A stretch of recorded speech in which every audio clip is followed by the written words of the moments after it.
everyone. My name is Bianca Feidelberg, and pleased to have you join us for our session with CEO Amy Coupal, where we'll spotlight caregivers and share a little bit about our spotlight report over the last 5 years and the important role of caregivers. And I'm going to pass it over to Amy to get us started.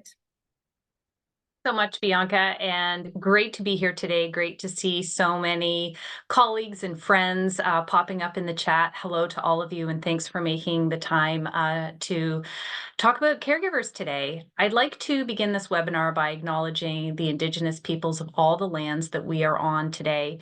And while we may meet today on a virtual platform with people joining us from across the province, I'd like to take a moment to acknowledge the importance of the land that we call home.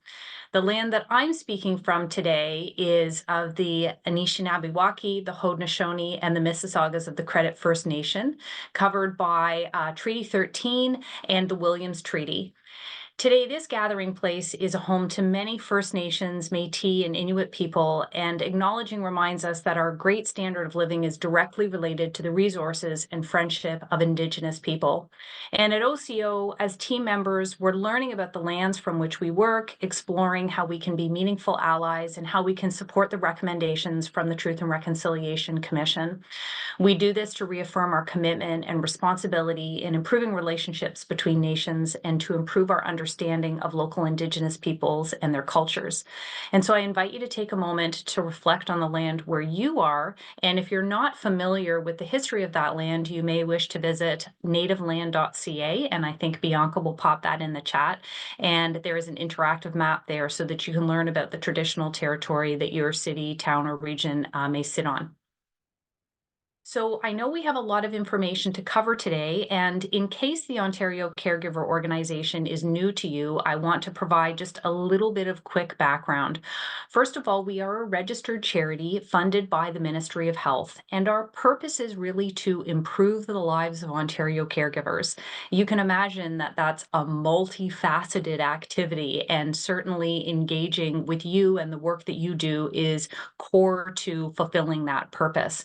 We also offer a wide range of programs and services to caregivers, including our 24/7 helpline, which is available in English and French. And we also have live translation in over 100 languages. So we have a lot of options for people to connect with us through our helpline. And then we have many different programs that people can learn about on our website at ontariocaregiver.ca.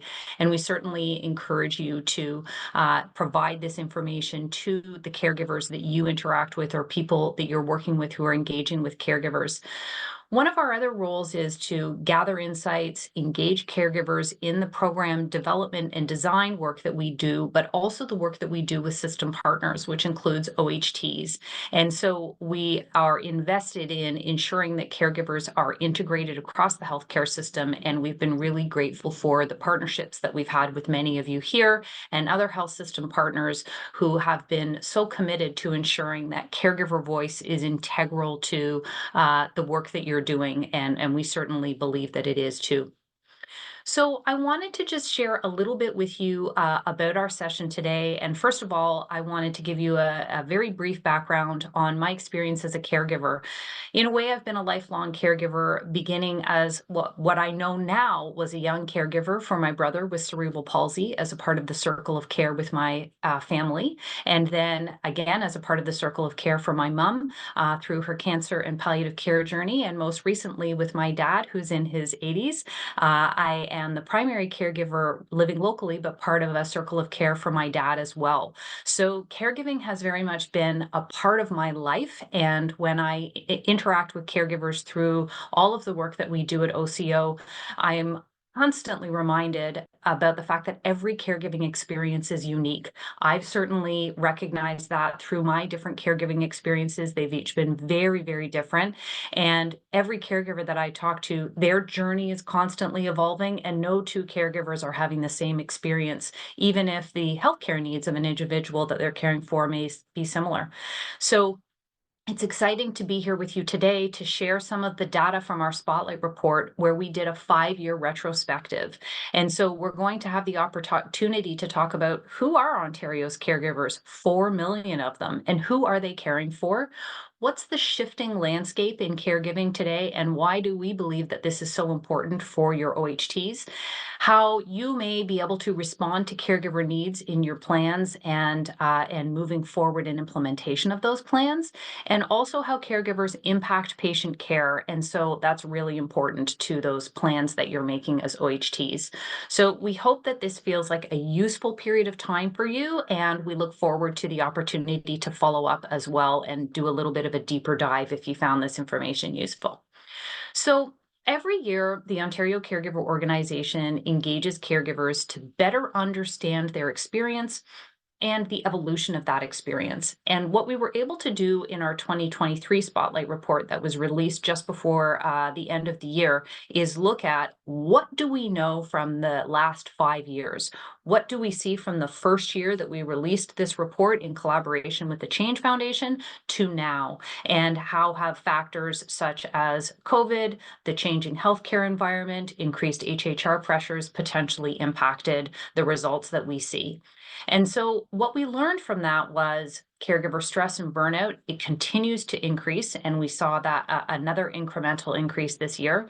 We see that the financial impact of caregiving continues to grow, and we're certainly concerned about that in terms of the out-of-pocket costs that caregivers are absorbing associated with the cost of caregiving, including perhaps supporting the cost of living for the individual individuals that they may care for, and then how working caregivers are struggling in balancing caregiving and work. And some of you here may be working caregivers, and so I want to acknowledge that we're talking about this today as health system partners, but you may find that this also personally relates to your own caregiving experience, perhaps balancing work and care, because there are certainly many of us here who can relate as individuals and professionals.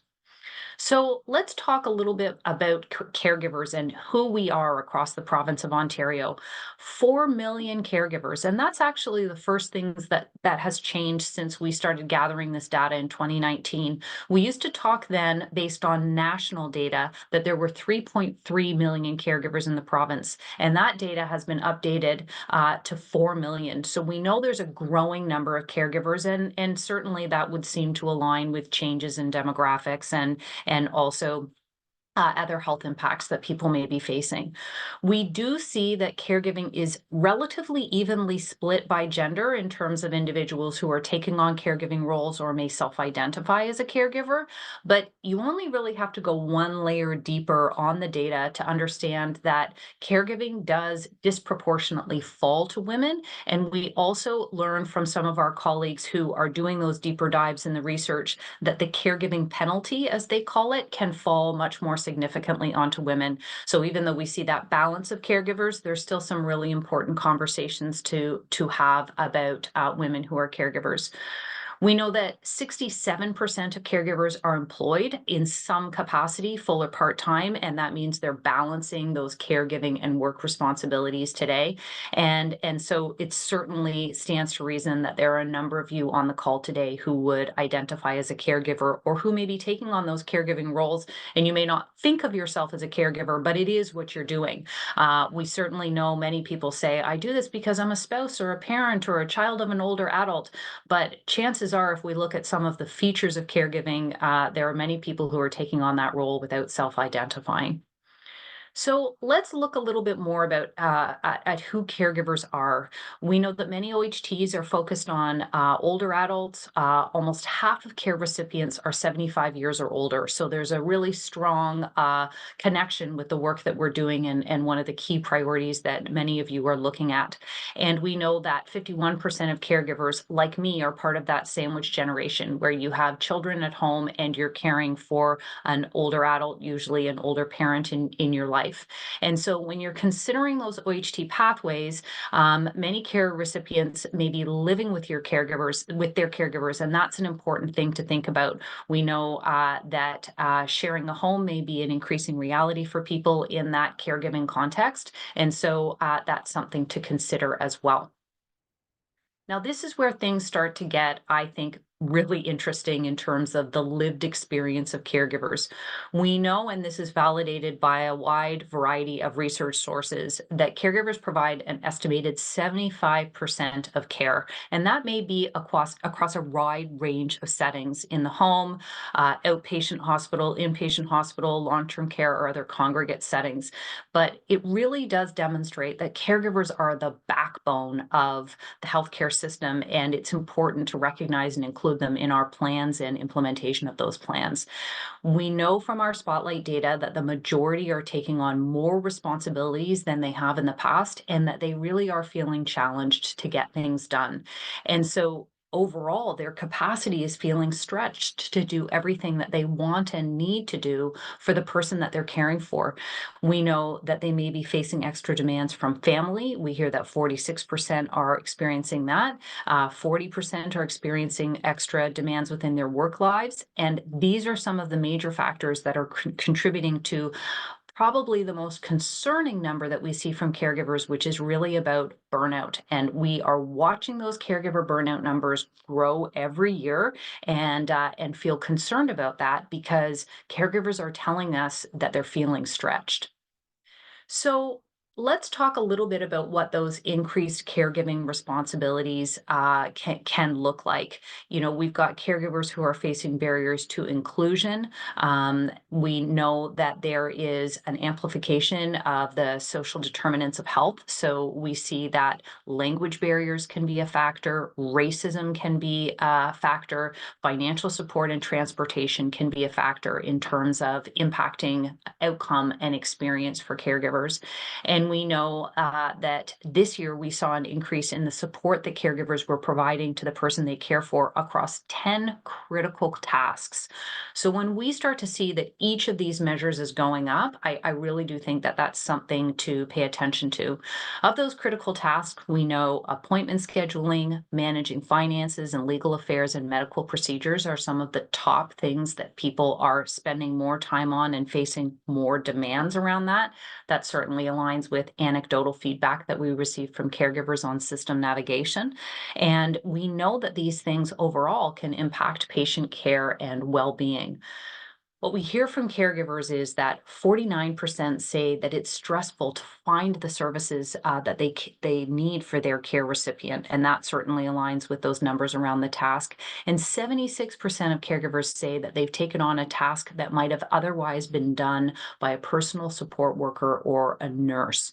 So when we see those kinds of things increasing, I think that that's a time to pause and really dialogue about what does this data tell us? Because as the tasks for caregivers increase, there's really an imperative to ensure that they're included in the intake, discharge, and points of care along that patient journey, and to ensure that they have the information that they need. And if we're talking about those frail older adults, we know that many OHTs have focused on this population, and 46% of the care recipients fall into this, are often experiencing comorbidities. So, you know, there's a huge amount of complexity, and we know that if caregivers are providing 75% of that care, managing that complexity often falls to the caregiver and in some of those key tasks.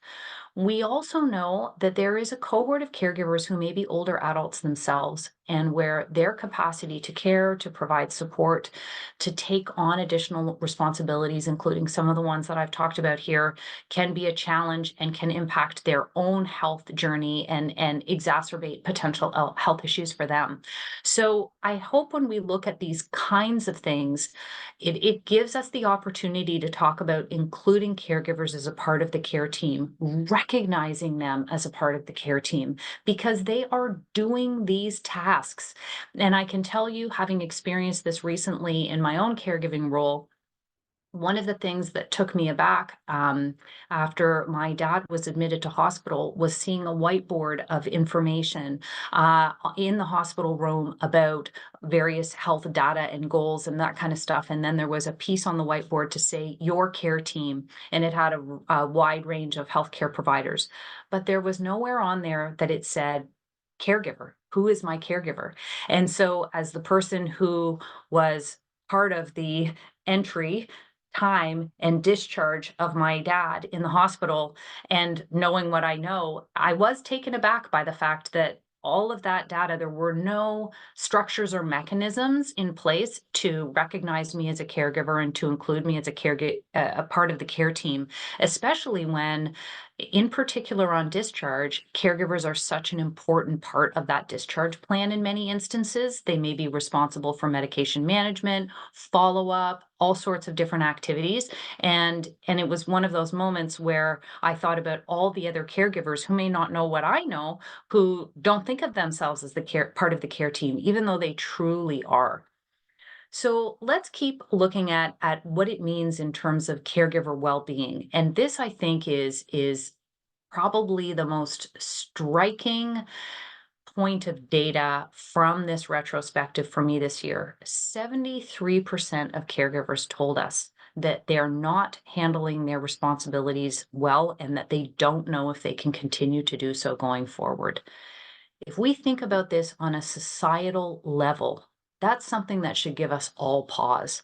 You know, if we stop and think about the kinds of daily activities that caregivers are doing, regardless of the setting in which that person may find themselves at the time, if those caregivers were unavailable due to burnout, we would face a significantly increased challenge in our healthcare settings. And when we think about the kinds of pressures that we're already dealing with at home, in hospitals, in long-term care, in other settings, primary care, we really need to think about what the impact would be if caregivers can't keep going. And what we know is more caregivers are feeling tired, overwhelmed, resentful, and depressed than they were in the previous years, and that we've seen an increase in those feelings of isolation, that they're feeling more overwhelmed. And so, you know, we've got almost 80% of caregivers are saying this is taking a huge toll, and they don't know what support they can get to help them through this time. Now, obviously, part of what we hope we can do is provide some of that support through things like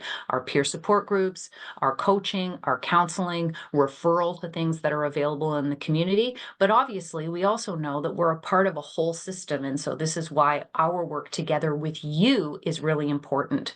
And we know that ALC is a huge focus for OHTs, and that caregiver burnout is a risk factor. So connecting caregivers to the support that they need can decrease that risk of burnout, and that may help to reduce some of the burden on the ALC side.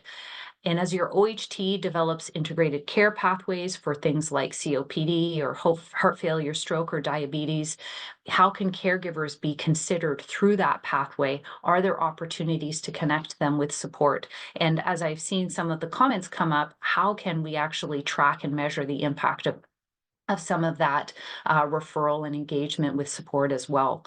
We know that respite is huge for caregivers, and that has consistently been one of the highest needs that caregivers have identified, and that mental health counseling would also be a significant support for caregivers. And so as we think about your access and navigation models, are caregivers referred to local support? Are they referred to OCO? And how can those things be activated in those access and navigation models? So let's talk a little bit about work and care. We do understand that caregivers are struggling to manage caregiving and work, and that without support, they are at risk of leaving work, losing pay, and really making their own well-being more precarious. Every year we hear from a group of caregivers in these reports who say, I might need to quit my job because it's what's going to be required to provide the care that I need, or I don't think I have the support from my employer to balance work and care.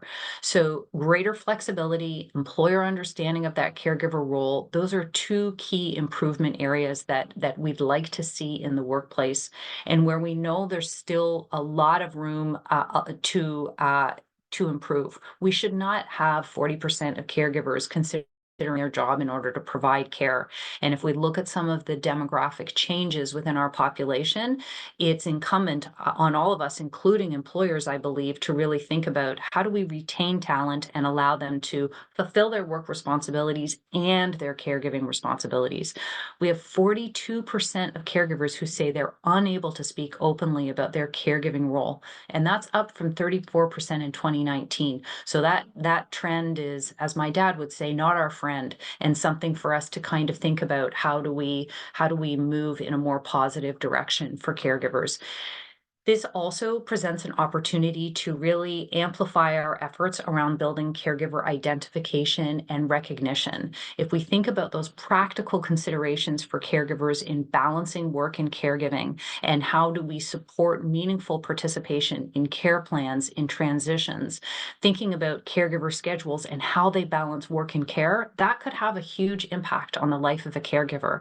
And I appreciate that those kinds of activities are already involving consideration for so many folks who may need to have a voice at the table for that. But caregivers are an integral part of that team, and they need to be a part of that balance as well. We also know that there's still a significant portion of caregivers who don't self-identify as caregivers. They say, I'm a parent, I'm a spouse, I'm a child of an older adult. And so how do we build in and provide opportunities and spaces for self-identification for caregivers? When we promote that identification across our settings, then we see it builds that caregiver recognition and their participation right at that point of care. So I mentioned earlier about the financial impact of caregiving, and I want to spend just a moment talking about this because we know that caregiving has been considered a social determinant of health, and that caregivers are struggling financially, and that can contribute to their own well-being and the health outcomes for everyone. So 4 in 10 caregivers say the cost of additional help is one of the biggest barriers to providing care, and 75% say they wish they had more access to financial support from government. Those are significant numbers, and we know that if caregivers do not have access to the home care that they need, they are the ones who are going to step into that gap. Already, we see that 4 in 10 or 39% of caregivers are facing financial hardship because of their caregiving responsibilities, and that's actually increased from 32% in 2019. So we see an opportunity here as well as health equity plans are considered, that we look at those transitions for patients and caregivers, in particular from lower socioeconomic brackets, and consider the challenges that they may face in terms of access to funds and financial capacity. And how do we build provider capacity to understand the role and needs of caregiving, including their financial capacity, whether that's of the caregiver or the patient? And we believe there's an opportunity for providers to problem solve, to check in with caregivers about their financial capacity, and to pay for those kinds of services and to access support outside of those provided. And that there's an opportunity for dialogue on some of those critical issues that are impacting caregivers. So we know that there is a growing amount of evidence and acknowledgement that caregivers are essential. And last year, in collaboration with Ontario Health, we launched the Essential Care Partner Support Hub. This focuses on implementing essential care partner programs currently across hospitals and long-term care homes, with a longer-term vision for this to expand across the healthcare system, including home and community care, primary care, etc. I want to recognize that a growing number of OHTs are implementing the 3 key caregiver strategies that we have through this initiative: identification, inclusion, and support of caregivers. And we really appreciate your efforts and your partnership on this. And we are invested in continuing to work together to move that forward. We want to take this learning about how caregivers are coping and respond to the needs in your OHT work, and really look at what can we do together to improve patient outcomes, to improve patient experience, as well as improving the provider experience. Because I think that we've learned enough from the evidence that we can create a win-win-win, a win for caregivers, a win for patient or residents, and a win for providers. So we believe this can happen through engagement engagement of caregivers in planning redesign, in unique and important perspectives that can improve the care pathways. We also want to look at practical ways that services can integrate caregivers across care pathways, looking at intake, change in patient presentation, discharge, etc.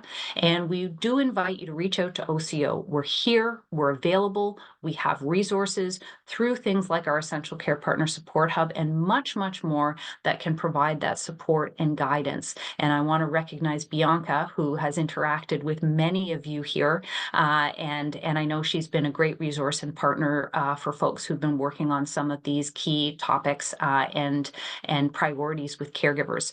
So we've tried to keep this short and hopefully useful for you, but I also want to have a little bit of time for questions. I've seen a number of things pop up in the chat, and I wonder perhaps if Lisa can help guide us on any of the key questions that we've seen coming through today. I'd be happy to. And just looking at the chat box, I'm going to start out with a question that we had from John. What assessment or metric do you care about?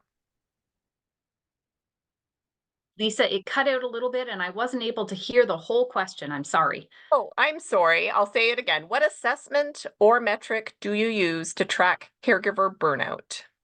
Okay, so we track caregiver burnout through our annual Spotlight data. Our Spotlight report is a population level report where we look at gathering insights from across the province and a wide spectrum of caregivers. And so we ask them a group of questions that help us to determine where they are vis-a-vis burnout and their capacity to continue. So that burnout data is OCO's data. However, I will also acknowledge that there are amazing researchers who are also tracking burnout. And we know that at the national level, there is a tracking of caregiver distress, which we would see as being highly related to burnout.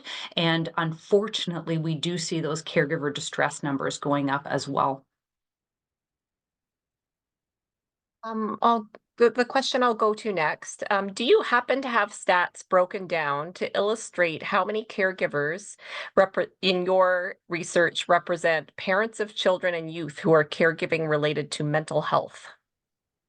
So we certainly have identified mental health as a distinct area of caregiving, and we've heard from caregivers that their experience can be quite sometimes different or unique from other types of caregiving. We have a number of programs, resources, and services for caregivers who are caring for someone with mental health challenges. In terms of your question, we would probably look most to our colleagues who focus on this in terms of children's mental health and work with them around data that would guide the work that we're doing. So, you know, Children's Mental Health Ontario, et cetera. Move next to, it's not so much a question, but it's a comment from one of the caregivers that's joined our webinar today, because I thought that you may want to share some thoughts on this as well, Amy. Being a caregiver starting at the age of 32 and today still caregiving, I never felt appreciated by the healthcare system, never offered support because I wasn't aware of any support, which you were talking about in 2024.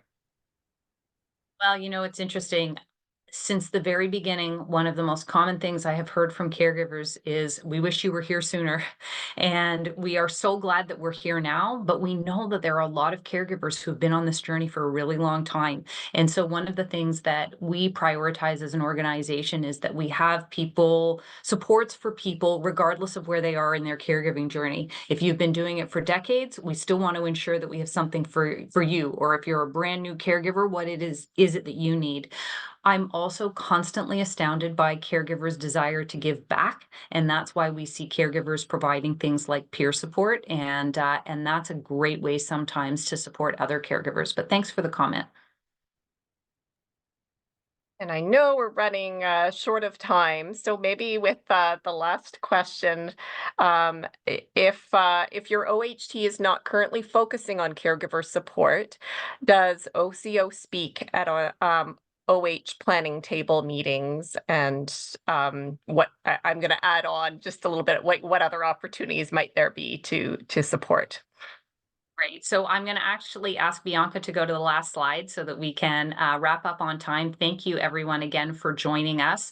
Here are some resources that we have available that may be useful for you in terms of if you're interested in implementing an essential care partner program, some of the key practices that we have for OHTs, and resources for including caregivers in access and navigation models. We also have a partner newsletter where we'll share some of those leading practices that people are implementing.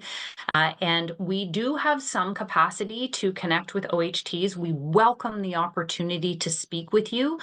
We will support whenever and however we can. We just need to make sure that our resources are available as an organization. So we try and take some of the leading practices that we've seen and worked on with other organizations and share those out. Also acknowledging that Bianca and team have done other webinars on other exemplars that may be useful. But if you are interested in connecting with us on your work with OHTs, Bianca's information is here. And thanks, Bianca, for moving us forward on the webinar today.